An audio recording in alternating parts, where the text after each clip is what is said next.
Okay, so the next type of employment visa that I'm going to talk about is visas to give or receive training in Hong Kong.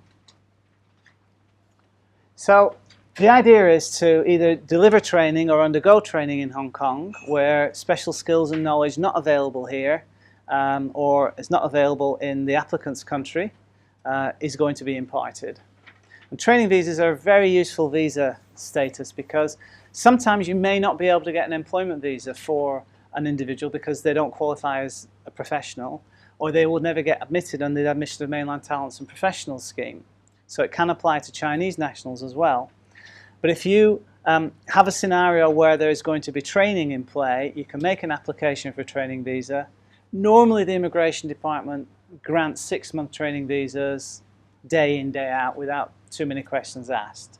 It's possible to get a 6-month training visa, but normally at that point the Immigration Department sort of they suck air through their teeth and they say, okay, well, show us a 12-month training plan and break it all down as to exactly how these additional 12 months, in fact the total 12 months, is going to be experienced. So you can get up to 12 months, but more typically 6 months. Oops. To receive training, or in fact to impart training, usually from the Hong Kong entity of a related party. That's how it works. Vitally important that you have a fully documented training plan. And as I said, it's perfectly okay for mainland residents to apply for and be issued with training visas. The problem with training visas is that effectively, as part of the application, you give an undertaking that you're going to leave Hong Kong at the end of it. But at the point of making the case for the initial training visa, you've set out a training plan and you've sort of read the tea leaves and told the Immigration Department what the next 6 or 12 months are going to look like. So if you then go back to the Immigration Department after the fact and you say, well, actually, can we have an extension, please? You know, you've got a bit of a problem.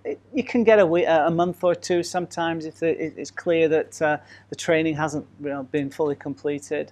But normally extending training visas is a bit of a palaver and quite problematic.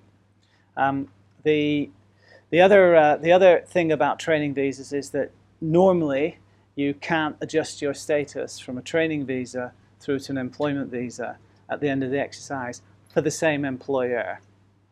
So you can, on the one hand, get a training visa, get it for 6 months for one employer, then during the currency of that training, let's say a job offer manifests itself through another employer, and you're holding a training visa presently, and you want to accept this job offer with this other employer, you can, in that instance, apply to adjust your status from training visa through to employment visa because we've got 2 different employers.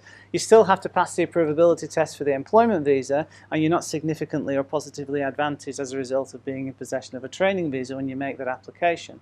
But normally, once you've had a training visa issued to you, the expectation is that you leave and you go back to your home country, you go back to where you're effectively going to be implementing the results of the training that you received in Hong Kong. Normally that's the way that it works.